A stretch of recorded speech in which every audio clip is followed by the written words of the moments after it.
ये मैं उमर खालिद की बात नहीं कर रही हूँ, मैं आपके चुने हुए नुमाइंदों की बात कर रही हूँ। और शायद कलयुग का अमृतकाल इसी को कहते हैं।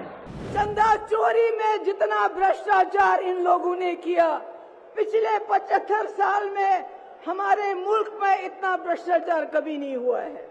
मंच पे बैठे हुए तमाम लीडर साहिबान, यहाँ रामलीला मैदान में आए हुए हमारे भाई, हमारी बहनें, सबको मेरा सलाम, मेरा आदाब।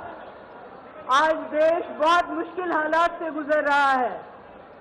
ऐसा हाल है, न कोई वकील, न कोई दलील, न कोई कार्रवाई और सीधे जेल। और शायद कलयुग का अमृतकाल इसी को कहते हैं कि आप बिना पूछे, बिना कोई कार्रवाई किए हुए लोगों में जेल में डालते हो।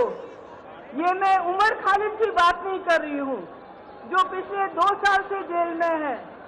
मैं सिद्दीक कपन की बात नहीं कर रही हूँ, मैं मोहम्मद जुबैर की बात नहीं कर रही हूँ, मैं आपके चुने हुए नुमाइंदों की बात कर रही हूँ जिनको आप लोग वोट डाल के एमएलए बनाते हैं, लोकसभा मेंबर बनाते हैं, चीफ मिनिस्टर बनाते हैं, मिनिस्टर बनाते हैं। कैसे उनके करप्शन के चार्जेस लगा के बिना कोई वकालत के, बिना कोई कार्रवाई के जेल में डाला जाता है। हमारे लिए ये कोई अचंभे की बात नहीं है। हमने जम्मू कश्मीर में पिछले 5 साल से यही देखा है। हमारे हजारों की तादाद में नौजवान, मैं, फारूक साहब, उमर अब्दुल्ला साहब, पूर्व मुख्यमंत्री, तीनों को बंद कर दिया गया और देश को बताया गया कि हम देश हित में कर रहे हैं।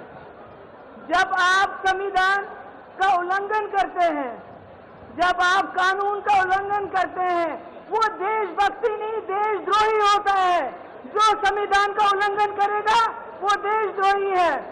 आज जम्मू कश्मीर एक लेबोरेटरी बना है, वहाँ टेस्टिंग होती है, फिर आपके साथ वही होता है। केजरीवाल जी का क्या कसूर, हेमंत सोरेन जी का क्या कसूर?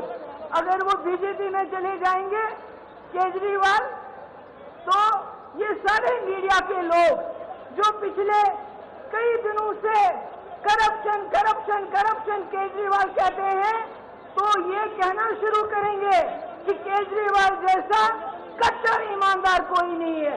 सिर्फ बात यह है कि केजरीवाल यहाँ से उठ के बीजेपी में चले जाएं। केजरीवाल का क्या कसूर?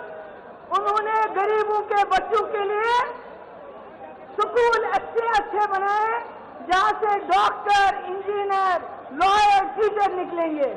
उन्होंने लोगों को मुफ्त बिजली दी, मुफ्त पानी दिया, अस्पताल बनाए, बसेस की मुफ्त। मगर इनको तकलीफ है, इनको इस परिवार से तकलीफ है। ये जो परिवार आप देख रहे हैं, इनको परिवारवाद से तकलीफ नहीं है।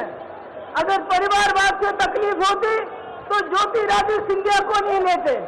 अगर परिवारवाद से तकलीफ होती तो जतिन प्रसादा को नहीं लेते, मिलन देवड़ा को नहीं लेते, राजनाथ सिंह का बेटा पॉलिटिक्स में नहीं होता।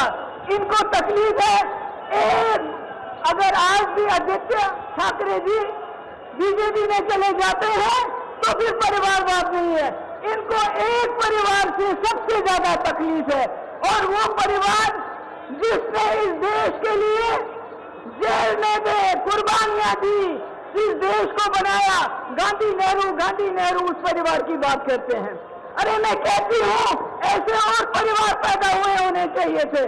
आज देश जो हमारा चांद्रयान पे पहुंचा, चांद पे पहुंचा, शायद कहीं और पहुंच गया होता। इनका क्या काम है? इनका काम है हम सवाल पूछते हैं।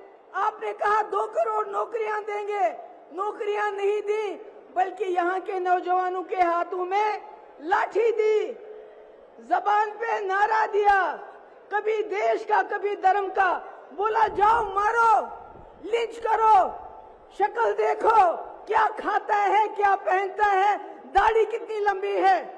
इन्होंने नौजवानों का अपराधीकरण किया, उनको दंगाई बनाया, कहा तुम दंगे करो, तुमको जेल नहीं भेजेंगे।